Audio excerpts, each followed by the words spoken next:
This is the Business of Advice podcast, where we help good advisors become great business owners.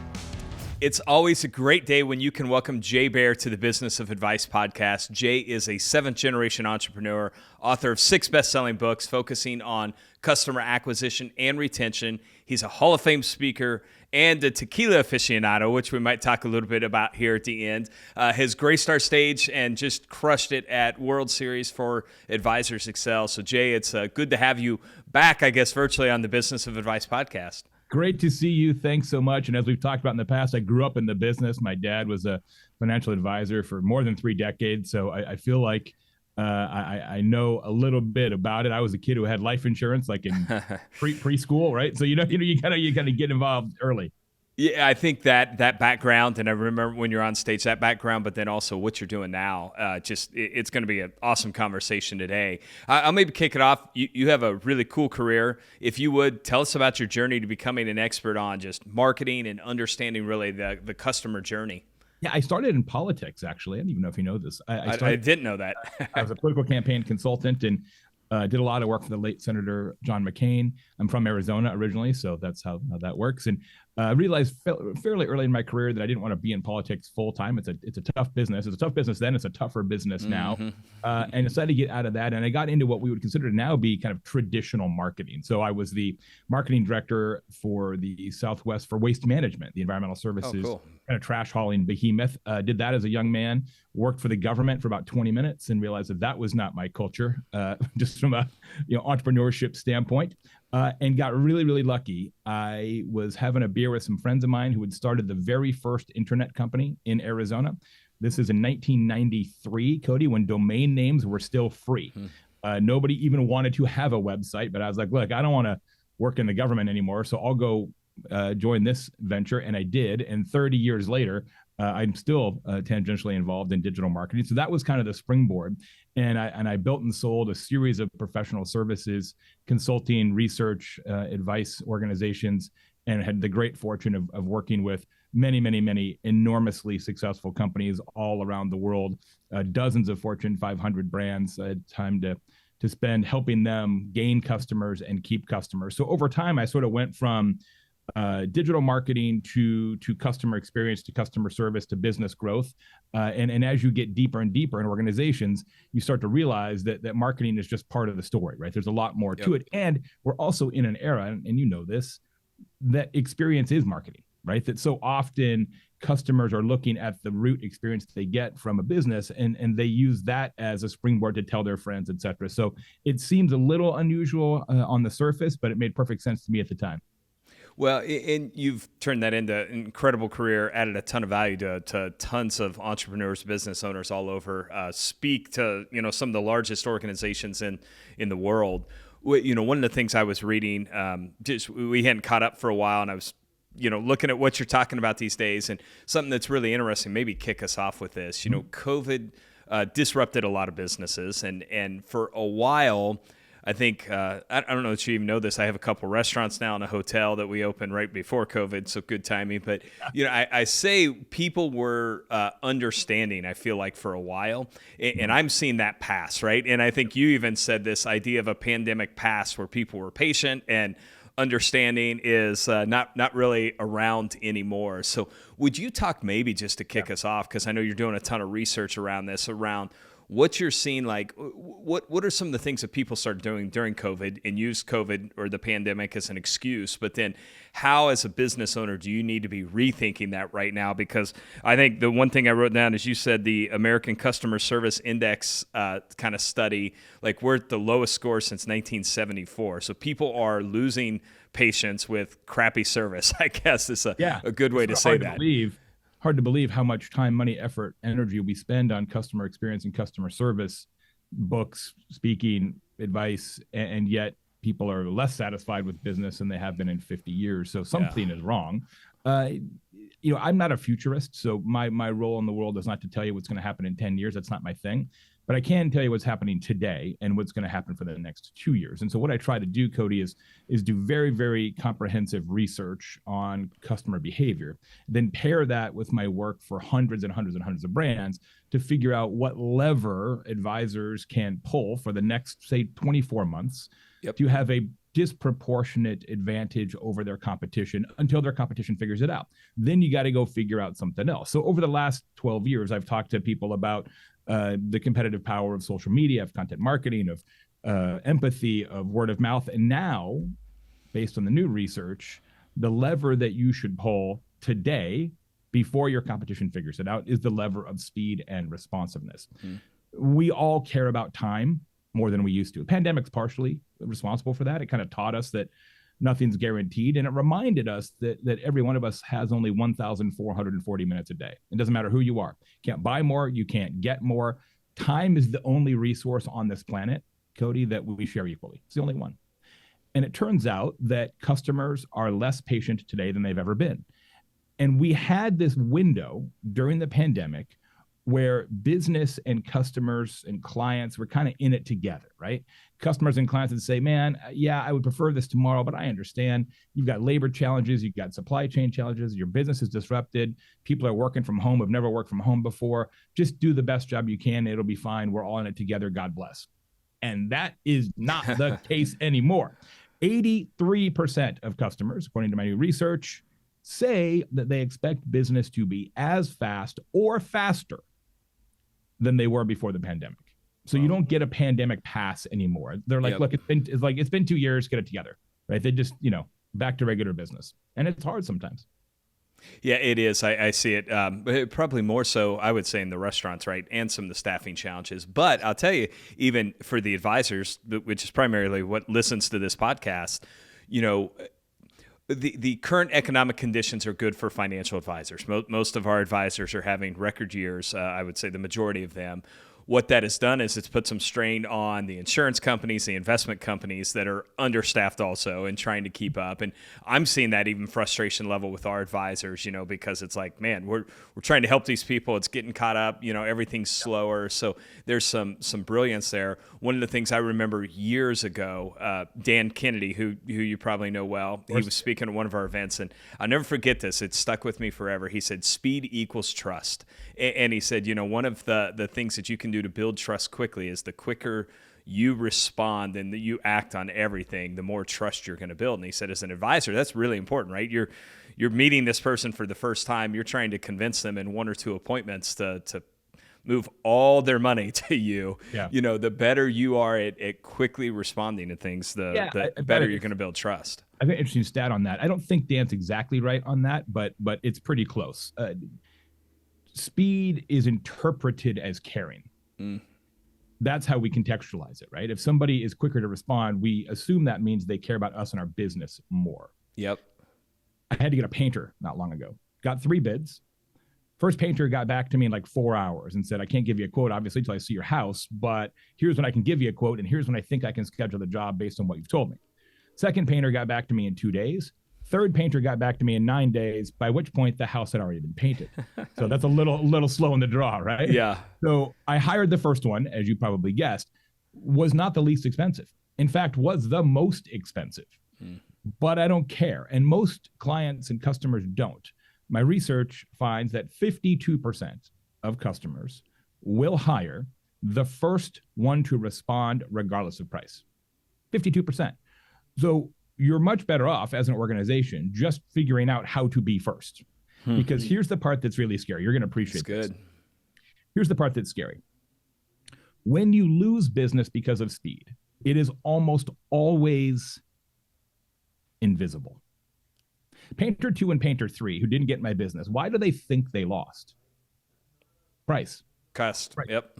We always think it's price. Look, I've been doing this for 3 decades. I'm here to tell you, it is almost never price. We tell ourselves it's price because the alternative reality is too painful to admit. The alternative reality, which is they just run a better business than us, they're just a better advisor. We don't want to admit to that to ourselves. So we just say, well, they must be cheaper. The second time there's a competitive painting bid in my town, what happens? Painter 2 and Painter 3 drop their price. They still don't get hired because they're not any faster, they're just cheaper. Third time, same deal, drop their price again. Still not any faster, still cheaper. It's only on the fourth competitive bid, when they've given away all their profit, do they get hired? Because there is an inflection point, right? Yep, There's a yep. point for every customer where you say to yourself, man, I am probably going to regret this. I am probably signing on for a miserable relationship with this organization, but they are so much less expensive that even though it took them 9 days to get back to me, I'm going to roll the dice. But at that point, you get the business, but you have no margin. And the scary part, Cody, is that there is no spreadsheet.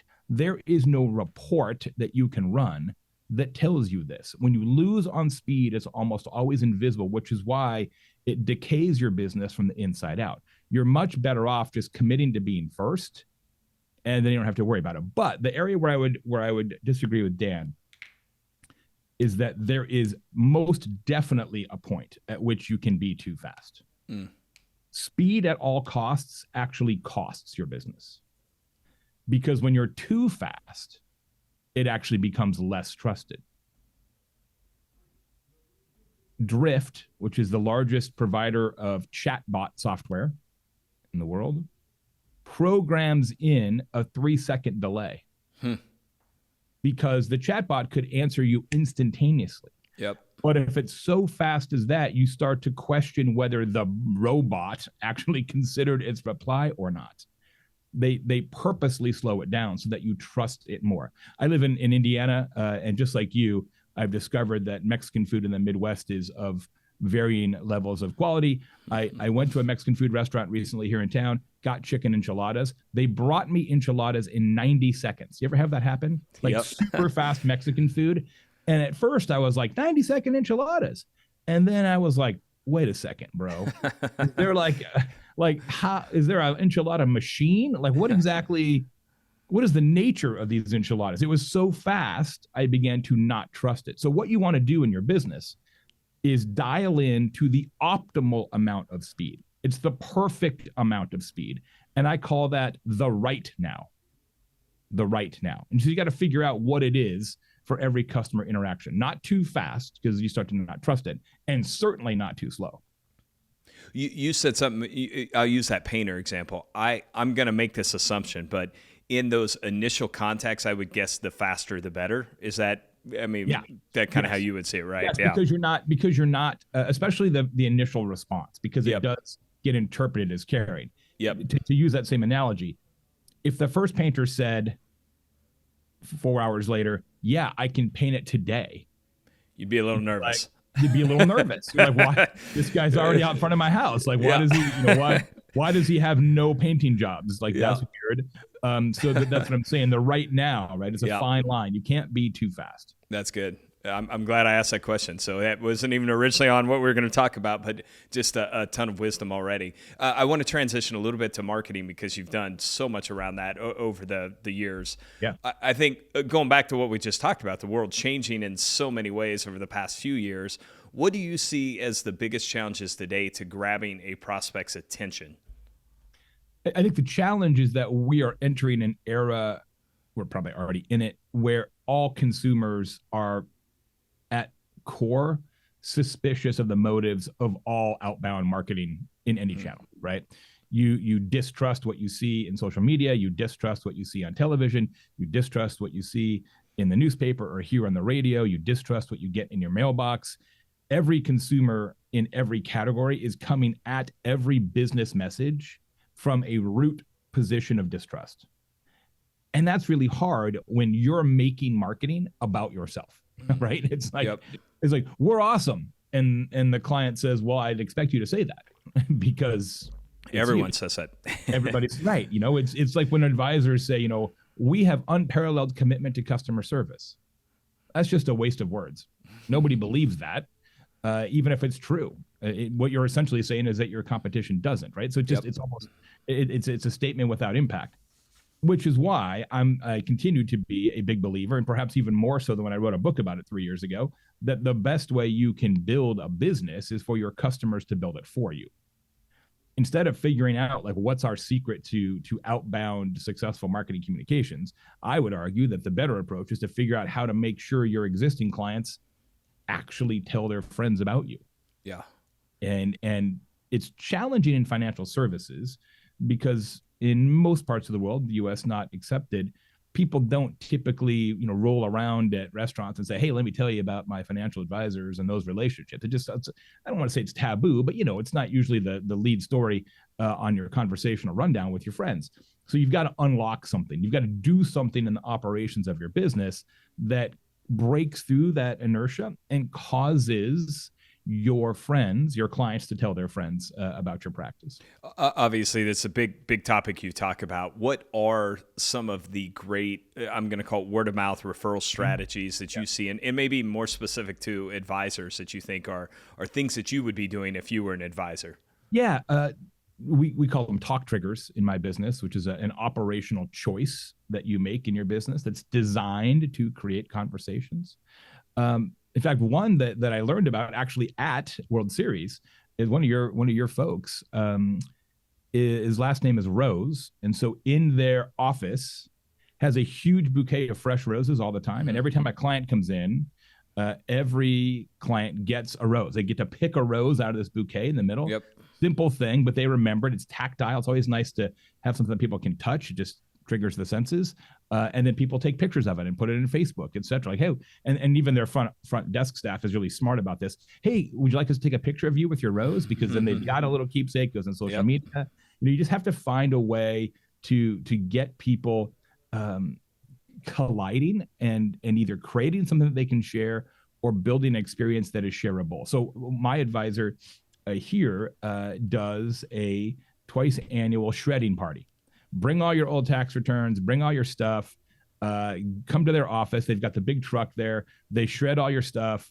And the deal is clients are allowed to come, but they can plus one it. So they can bring one other family to the shredding party and shred all their stuff for free. And there's coffee and a bounce house for the kids. And there's a pastry thing and all this. And it's great. It's fun, right? It's a nice problem solver because it's a hassle doing all your, old tax returns and everything. And so you go do it and you bring one friend with you and then they've got an introduction to this firm. It's just little stuff like that breaks out of the core relationship model that most advisors have with their clients. And admittedly, it's a little trickier, Cody, now, because a lot of the stuff that advisors are doing with clients is virtual, right? It's a little harder to trigger those experiences when you're just looking down the barrel of a webcam. You said something that I've been big on. I talked about this pretty in depth this year at World Series in January, but I said, to me, the future is going to be experiences, that I think even tying it back to, where we started with COVID, I think one of the things I'm seeing is people are longing for these human connections and experiences. And I told all our advisors, trying to figure out really cool experiences where your top clients want to bring their friends to them, not some boring hotel room, but trying to create cool experiences that people want to bring friends to is to me going to be a big future of it. Just when you look at this longing, I feel like for, like you said, I think everyone realized life is short and they want to, have great experiences with people they enjoy being around. And so I think there's some huge opportunity there that advisors are really starting to jump on top of. So that's a good one. It's access, right? So again, my same advisor, he's a big car guy. So he has every year invites top clients to the Meekin car auctions up in Indianapolis. So everybody gets behind the scene tour of the car auction, get to see all that stuff. It's great. It's not something you would typically do on your own. And I think to me, Cody, that's the prism through which you got to look at this. If you're going to put together an experience for your clients or prospects that they're going to actually tell their friends about, it has to be something that they are really unlikely to do for themselves. Yep. It has to be a level of access or a level of special or a level of weird or a level of just different.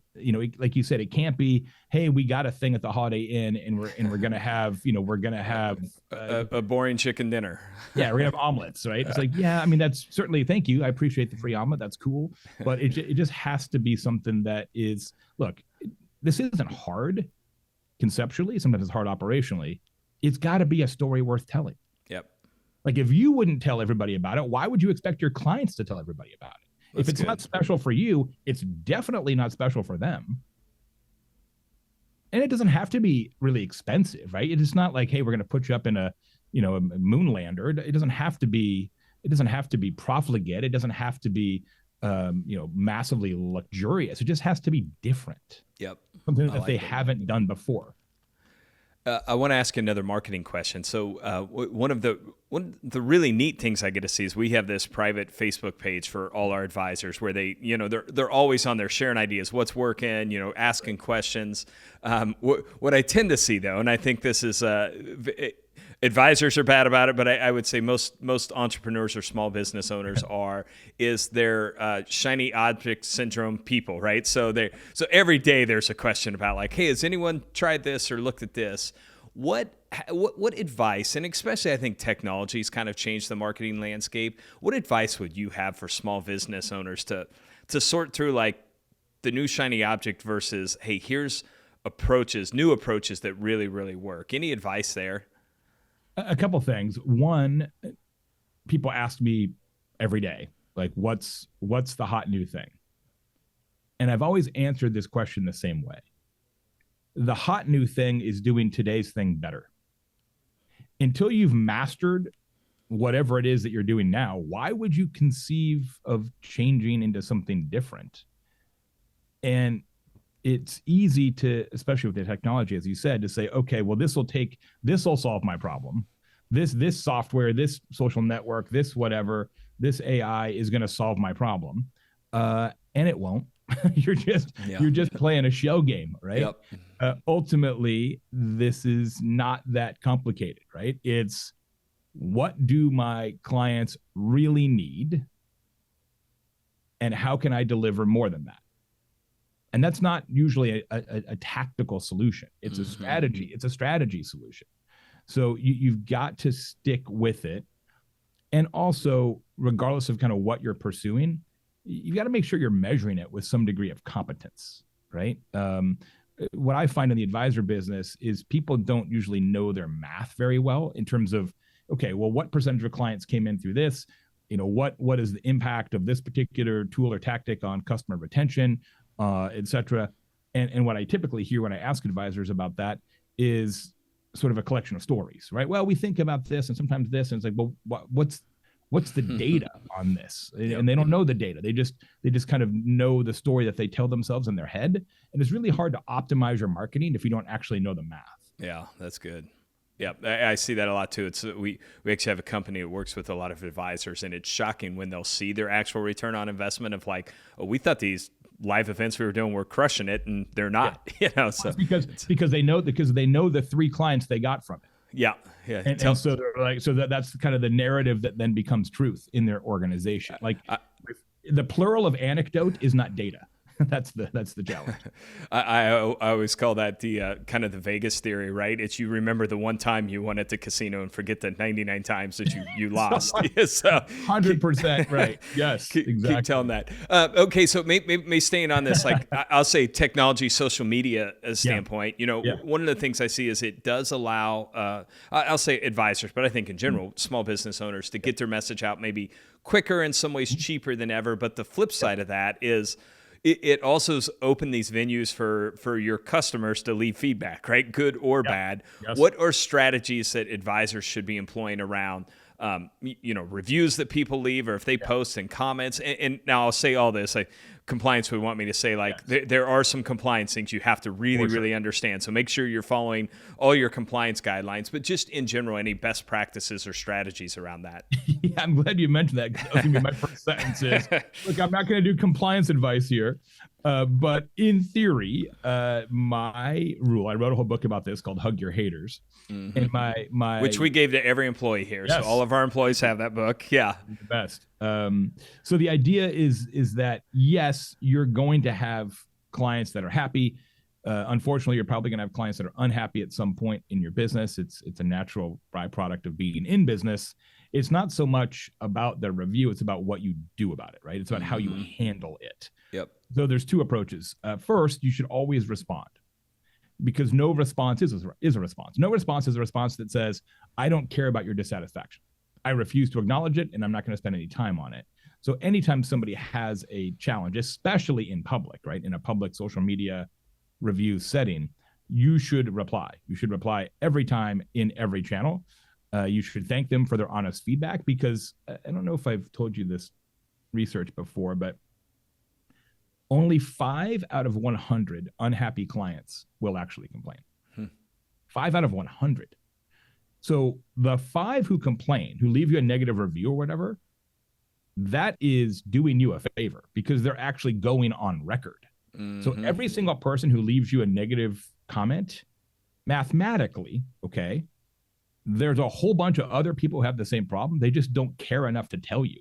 They just disappear, right? They just stop giving you money. That's the dangerous group, right? The silent unhappy customer is the dangerous group. The loud unhappy customer is great. It's free market research, right? So you don't want to treat those people as malingerers or somehow trying to hurt your business, because they're actually willing to engage and willing to raise their hand and say, hey, I believe that something can and should be different. So always respond to those people and treat feedback as a gift, because it actually is a gift. Yeah. So you got to respond. And then the second thing I would say is you kind of want to take 2 paths, right? You want to respond in public so that everybody who's watching knows that you care about your business. There's a lot of spectators out there. Customer service is a spectator sport now. And respond to those people. And then you also respond to the client in question privately, right? So you kind of have you have the public response and the private, hopefully, dialogue. Yep. That's kind of how you go about it.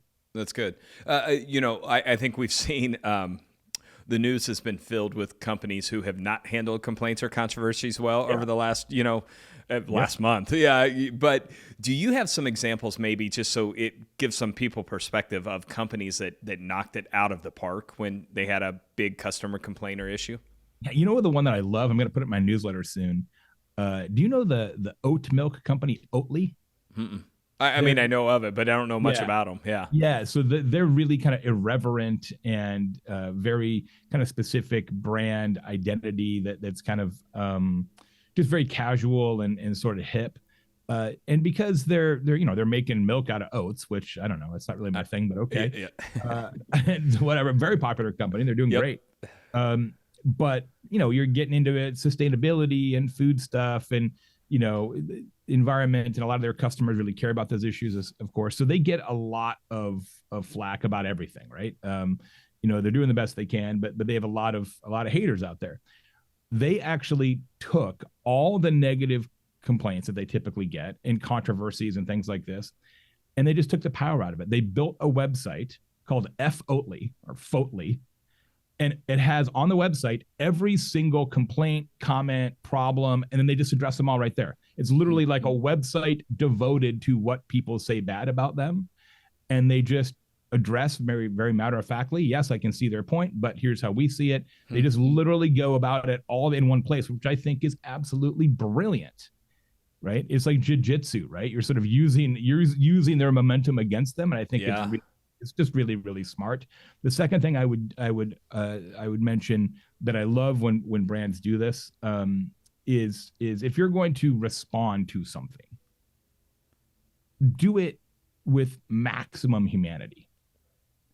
Not a press release, right? Do it with a video.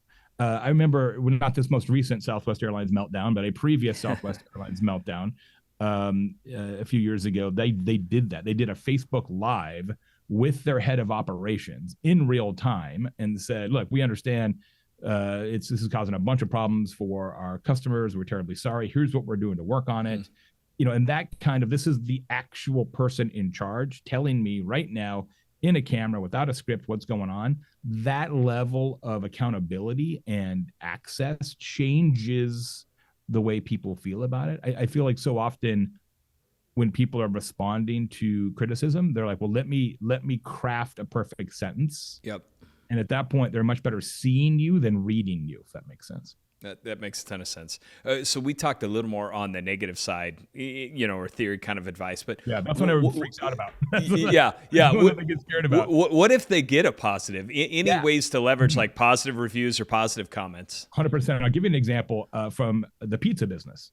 So there is a chain of pizza restaurants in California, and I think they have like 25 locations, something like that. When they get a negative review, the owner responds and says, terribly sorry, you're exactly right. That's not how we want to run our restaurant. I've already talked to the management staff. We're going to make sure this doesn't happen again. If we send you a $10 gift card, would you please give us another chance? Nice, right? Yep. If somebody sends a 5-star review with, "Hi, I'm Debbie from Fresh Brothers Pizza. I'm the owner.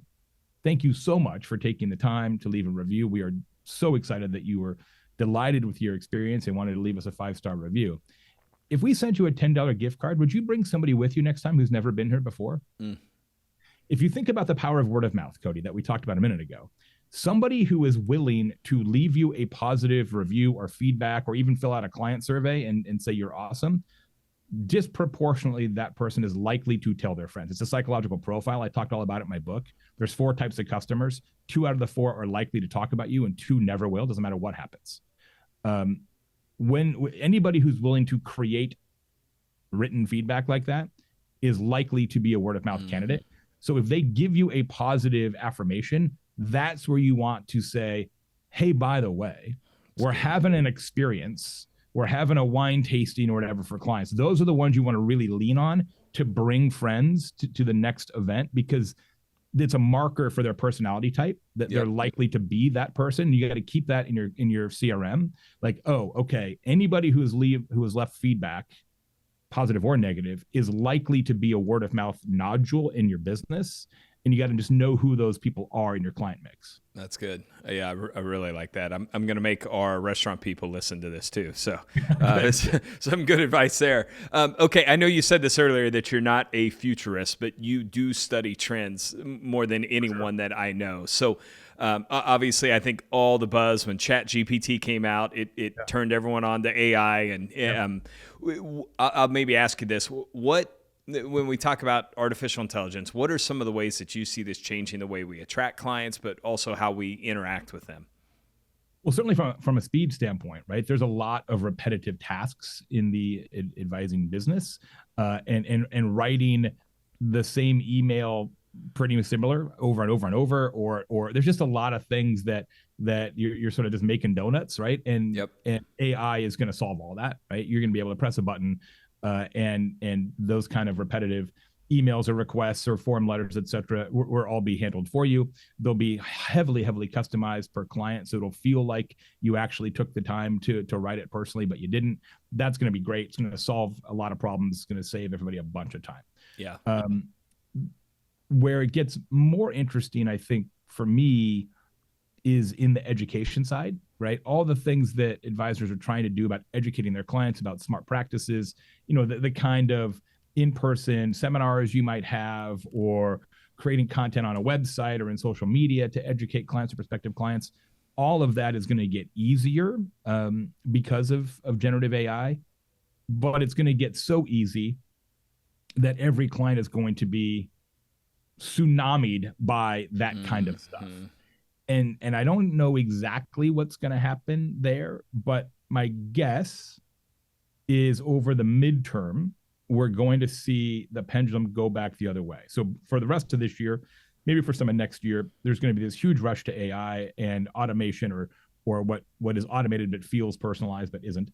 And then I think the pendulum is going to swing back, and you're going to see clients, and to some degree businesses in general, say, actually, the success equation is to not use AI, is to make everything human and bespoke, right? It's the same reason that direct mail is actually a pretty good tactic right now, because everything has gone digital and email and cheaper and efficient. And so if you actually get like a high value piece of thing in your actual physical mailbox, you're like, hey, this is pretty cool. Yep. It doesn't happen anymore, right? Yep. So you got to be careful about just following the leader off the cliff.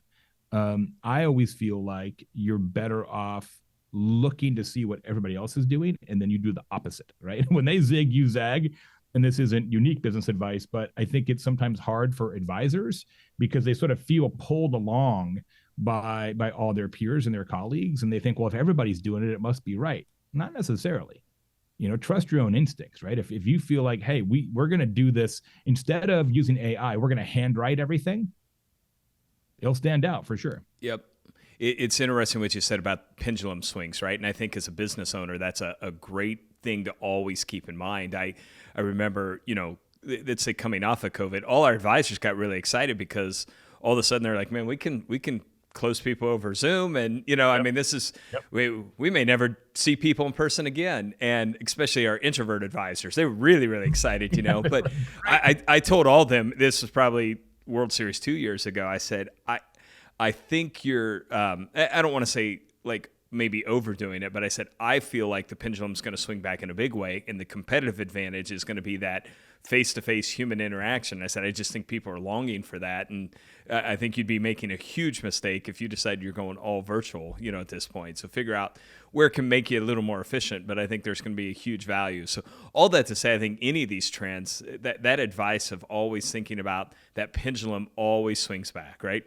Yep. Look at it in elections. Generally speaking, the pendulum swings one way to the other. And so just keeping that in mind is good. Are there any companies you see right now? I know AI's kind of been around for a while, but I think the Chat GPT just like blew it up. Any companies that you see are applying it in a way that kind of excites you? Again, my most recent research is about speed and responsiveness. And companies like Lemonade are amazing, right? Where, they're processing auto and home insurance claims in 3 seconds. Mm-hmm. You go on the website and they say, describe what happened. Well, I got in an accident, and then based on your history and what they know about you, and they do a bunch of data mining of your text to see if they think it's BS. But if they're like, yeah, that makes sense, within 3 seconds, your claim is approved. And then if it's not, then like, okay, we need to ask you some more questions, and it shunts it over to a live agent. If you're in the business of, okay, you got in a wreck, let me come out, I'll send a claims adjuster with a Polaroid camera, and we'll write down what happened to your Toyota Camry or whatever, and then it's going to take a week, and it's going to take 3 weeks to fix it. And then these guys are doing it in 3 seconds. That's a challenge, right? Yeah. So, it's all those assumptions around, well, a person has to do it. If you say, well, what if they didn't? You can be really, really disruptive in the industry. That's good. Okay, I want to ask you these lightning round questions at the end. I know you're on a tight schedule. Well, before, I have one really important question before we jump into these lightning round questions. Yeah. And it's completely off topic. I mentioned it at the beginning, but you're a huge tequila aficionado. Now, I think you told me you're the second largest tequila influencer in the world. Just have built this huge following. Yeah. It's summertime, so that's, tequila margaritas, great time for that. Just any tequilas that you're enjoying now, any advice for great, summer tequila recipes, and any good things you want to throw out there? And then I'd love you to talk about, because we were talking about it a little bit before, just I think it's really cool what you're doing now with some of your keynotes where you'll pair them with a tequila tasting. Just I'd love maybe just any thoughts too on how people could take something that's a passion of theirs, which tequila was for you, and like apply, I'm thinking about our advisors. Like, is there a way to take something you're really passionate about and apply it to your business in a way that creates a cool experience also? So maybe some good tequila tips, but then also I'd love advice on that. It's crazy, Cody. So I've been, a business advisor, author, researcher, expert for 30 years. I've been doing public tequila education for a year. And I get recognized in planes, restaurants, stores, way more for tequila than I ever was for 30 years as a business expert. My conclusion is that people like tequila more than they like business advice. But you're exactly right in terms of what you do for a living is not interesting. Unless you're an astronaut or a race car driver or something like that, what you do is neither interesting nor memorable. Your passions are what differentiate you from all the other advisors. For me, it's tequila. So not only is tequila education now an actual job at some level, but it really helps my core business as well, because my agent says to meeting planners, yes, Jay can come give a keynote about business, about speed, about customer experience, about word of mouth, about business growth. And while he's on site, would you like him to do a high-level tequila education course for your prospects, for your sponsors, for your key employees? And they love it. It's really cool. Because no one's ever done that before. No one's ever asked them that before. It's fantastic. It's great for me. It's great for them. So it definitely is a 1 + 1 = 3. And I would say advisors in particular, because they feel like, well, it's financial services, so I don't want to mix business and pleasure. Stop telling yourself that lie. like I told you, my advisor is a huge car guy, has an amazing car collection, and he leans into it, right? Every week he posts a car piece of content in social media, either one of his cars or a car he loves. He talks about why he loves this car, right? He takes what he cares about and uses it as a marketing tactic. But it's not about financial services, right? You've got to give yourself permission to transcend the transaction. And that's what I'm doing with the tequila thing. But it's been an absolute blast. I will say I'm the number 2 tequila influencer in the US, non-celebrity division, Cody. So it's not like me. You're not The Rock. Yeah. No. Although, because of what I do, I've had a chance to interact with Mr. The Rock and a number of other people who own tequila brands, etc. I'm actually doing a live stream tonight with Guy Fieri, all about tequila and food pairings. So yeah, it's been a blast. And one of the reasons it's been successful, our mutual friend Rory Vaden has an incredible saying that I've really put into practice for this tequila project, which is that your ideal audience is the person that you used to be. So what I try and keep in mind is there was a point in my life where I didn't know anything about tequila. Yep. And so that's the audience for this, right? It's people who are either early or intermediate tequila fans, and I'm answering all the questions that they have, or some questions they didn't even know they had. And it's been an absolute blast. The tequila business is tricky, man. There's 2,000 brands now, 200 new ones last year alone. It's hard for the consumer to figure out what to buy. I'll give you a little shortcut, if I may, a little plug. If you go to jaytequila.com, Jay tequila.com, it's my list of recommended brands. It'll ask for your email address, and I get your email address because I update the list every quarter. And then everybody has it. So they keep it on their phone. So then they go to the store, the bar, the restaurant. It's always on their phone. They're like, okay, if it's on this list, order it. If it's not on this list, I can't necessarily confirm nor deny. Margaritas, you're right. Margarita season, Palomas, Ranch Waters, which is tequila, club soda, and lime. Great cocktail. You don't want to spend a ton of money on those tequilas because you're covering up with a mix anyway. Yep. So you want to look for the ones that are like reasonably priced typically. So Arete is a really good one. Tres Agaves is very good, inexpensive tequila. Siete Leguas, a little more expensive, incredible.